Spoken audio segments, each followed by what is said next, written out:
Hello everyone, and welcome or welcome back to the channel. My name is Olivier. I am a certified meditation teacher, and in today's video I wanted to share with you what it is like to practice mindfulness with Buddhist monks and nuns at a Zen monastery.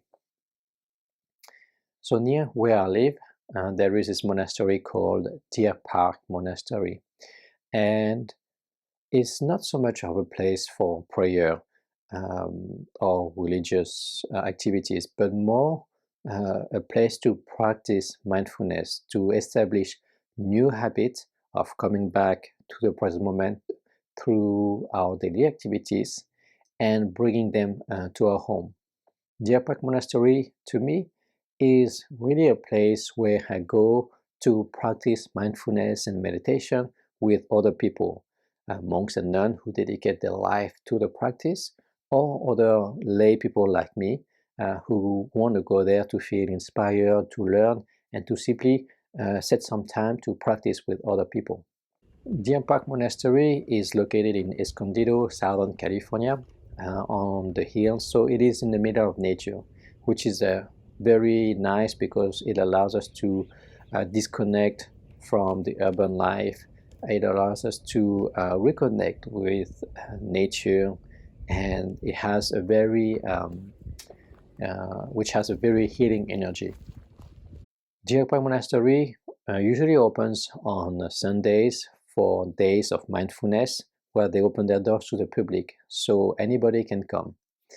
And the days of mindfulness usually starts around 8:45 a.m., where we listen to the instructions for walking meditation. I have made a video about walking meditation, and I will put the link in the descriptions below. But essentially, in walking meditation, we bring our full attention to the sole of our feet, and we focus on the sensation of our feet against the ground as we walk.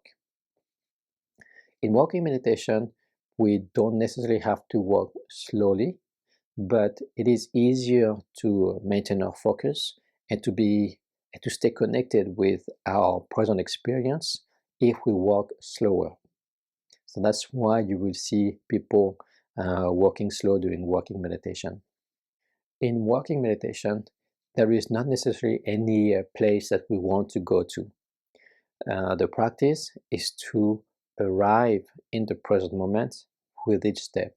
So usually in our day-to-day life, we walk, but we are uh, thinking about something else as we're walking. We're thinking about what we're going to do when we arrive at destination.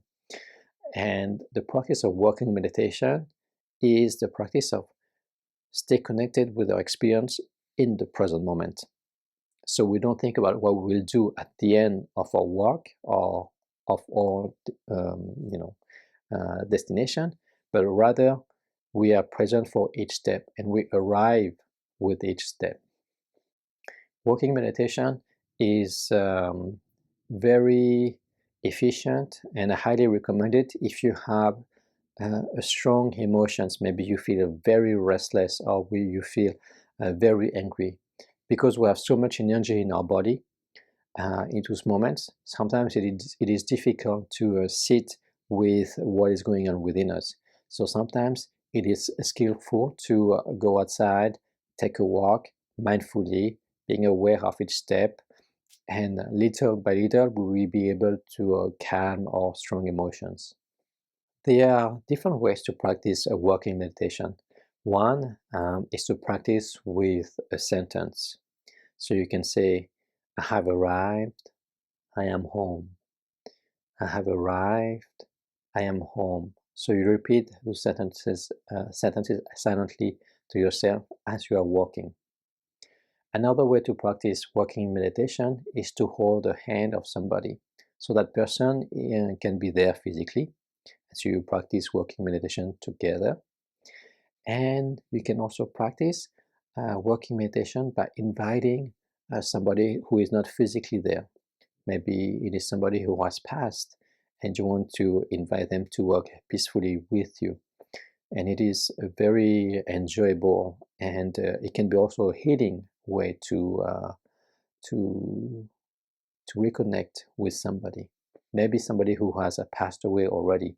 Maybe somebody who you had a bad relationship with, maybe your father or your mother who have passed away, but you can still, they still exist in you, and you can still practice reconciliation with them within you. After walking meditation around 10 a.m., we gathered in the main meditation hall. This is where we practice meditation during the retreats in the morning and listen to the different talks. So at 10 a.m., there is something called a Dharma Talk. A Dharma Talk is a talk about how we apply meditation or mindfulness in our daily activities to transform our challenges, to cultivate more understanding or to cultivate more joy. So often they are given by monks or nuns, and what I like about Dharma talks is that they are very concrete. They are not theoretical. And usually the monks and the nuns are very vulnerable. What I appreciate is their sincerity about sometimes their difficulties that they experience with the practice, with their emotions. And it makes it very real. For me, when I listen to a Dharma talk, it makes me feel very good. I feel like it waters all the wholesome seeds in my mind, and I feel like I gain something very valuable to enrich my life.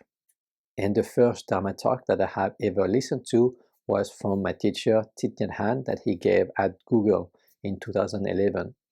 And it truly changed my life when I listened to it. And I will put the link to this talk in the descriptions below.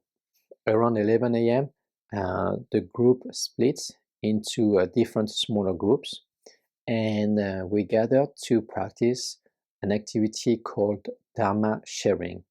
So Dharma sharing is a practice of sharing about our own practice with a group of practitioners, and we share about our struggles, or we share about our joys, we share about how we practice meditation, how it's helping us, or the difficulties that we encounter with our own practice.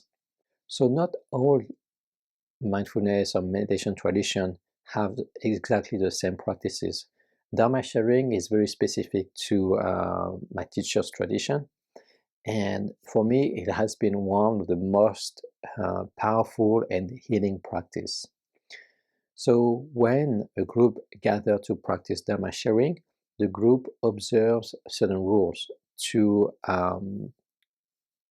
encourage a sense of um, support and a sense of safety.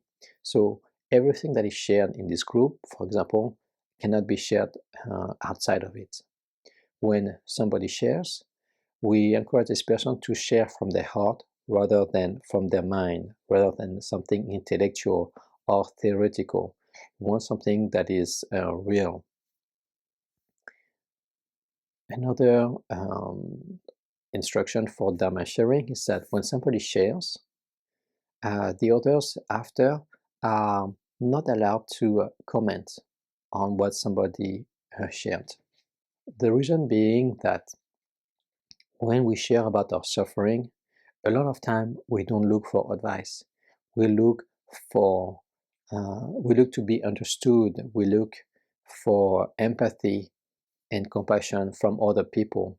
And so when people offer uh, a compassionate listening, just listen with the intention to support, to understand, to alleviate the suffering of somebody, the person who shares can feel a lot of their weight off their shoulders and can already feel a little bit healed.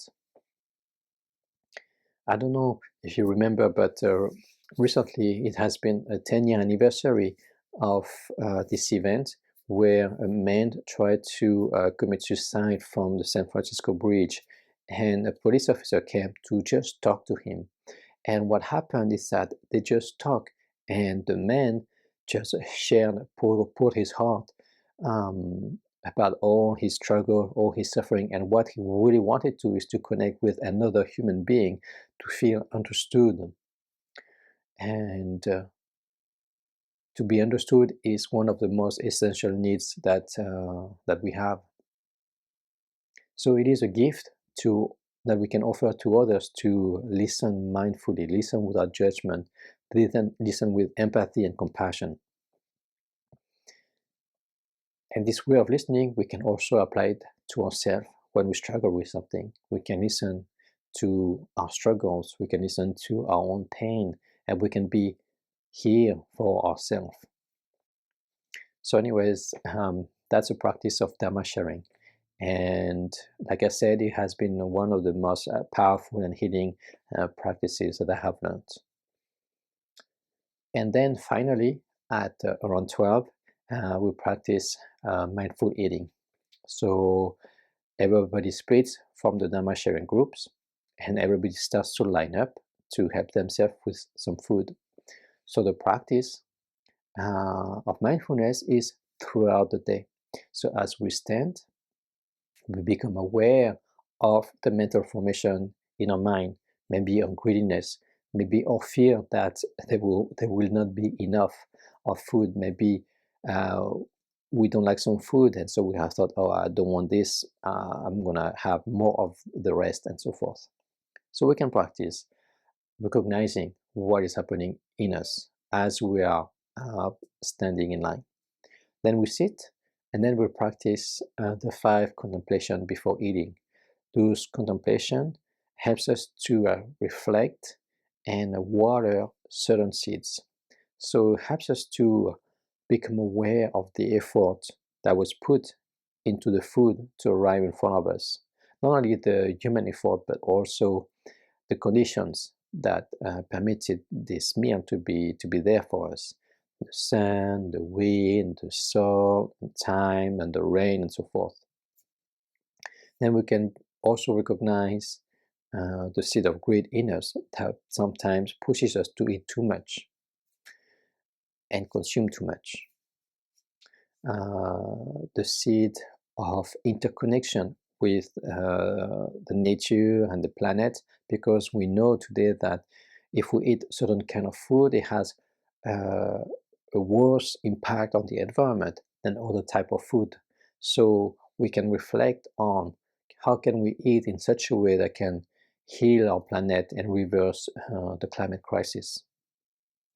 And also, the last contemplation is about realizing that the food that we eat can help us nourish our brotherhood and sisterhood with with the community, and also helps us nourish our ideal of serving all living beings. And then we eat in mindfulness. So as we eat, um, we focus on the food that we have in our mouth. Uh, we eat one bite at a time, which is a lot of time very different from the way that we eat at home, because at home we eat talking to somebody, maybe we eat watching TV at the same time. So we're not totally present when we eat our food. But here we eat in silence, we focus on our food, and it's an excellent way to enjoy your meals.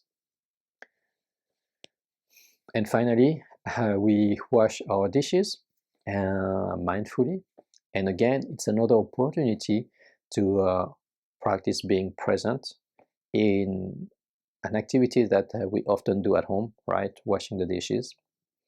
And the idea is that we go to this monastery to develop new habits, the habit of being present, of what we are doing, through the daily activities that everybody does: cleaning the house, walking, breathing, cooking, eating, washing the dishes, and so forth.